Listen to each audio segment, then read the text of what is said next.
Hello everybody, I once again lack an intro because I have not been able to re-download it again. So we're going right back into this for my first Wednesday video in the alternating system that we have.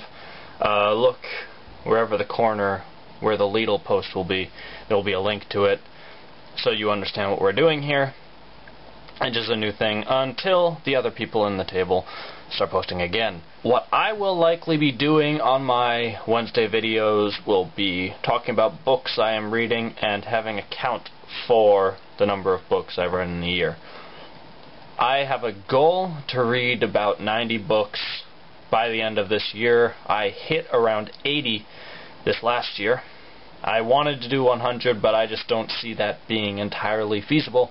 So 90 is the goal, which is a 10-book improvement from the last. So far, I have completed 3 books this year, and I'm rating the 4th.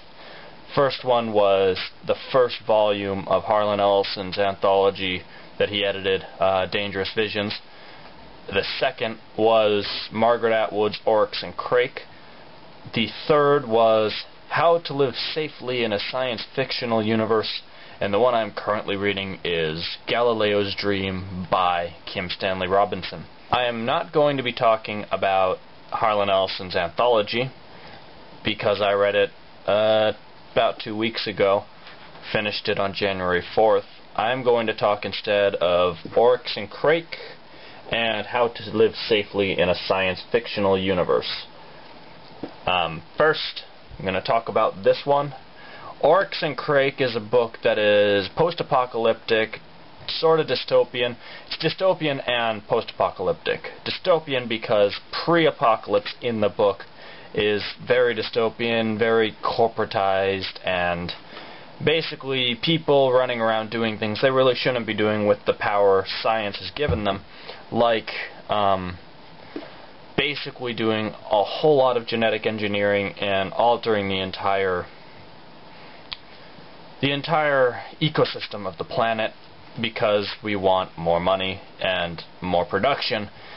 And it also has the effects of global warming, and all the people in corporations who work for them live in compounds which are very nice, very well protected, safe, and purified air, whereas everybody else lives out in what they call the plebans, which is basically the normal cities, and everybody who's poor essentially lives there.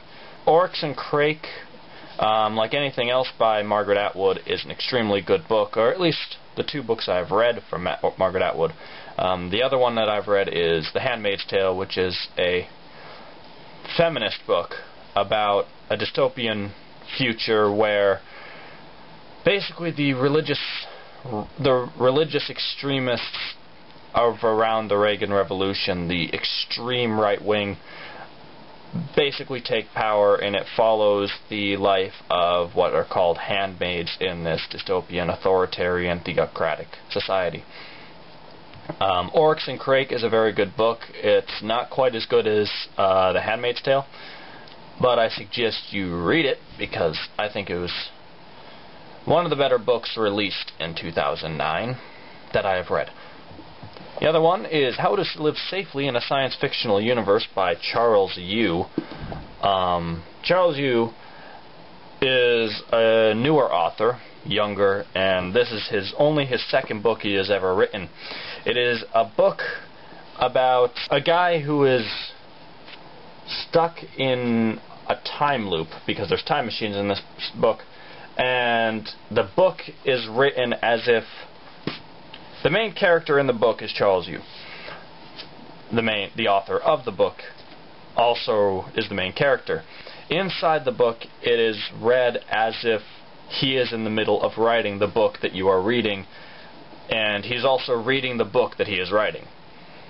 It's a time travel book. It reminds me earlier on a lot of Douglas Adams stylistically, but it's a lot more... It's not as comedic as Douglas Adams. It is a lot more serious and a lot more... It deals with basically emotionally traumatized people. Charles Yu in real life is not really like the character in the book, but he uses that. I don't know why he uses him as the main character, but he does. This is a pretty good book, interesting. It is a lot heavier a read than it appears to be. It's only like 238 pages long, but it is a lot beefier in terms of content than it lets off. Also a book I suggest. It was written this past year in 2010. Otherwise, I am at 3 books. I am reading Galileo's Dream, and we'll probably be done with that by the next time we talk here on Wednesdays for Angus's Table for 5. Next Wednesday will be, of course, Brian again, and on Friday you will be seeing Brian. But other than that, I am done. I'll be back up at school the next time we meet on Monday. So, without further ado, I don't have an outro, nor an intro, so farewell, and remember that laziness prevails.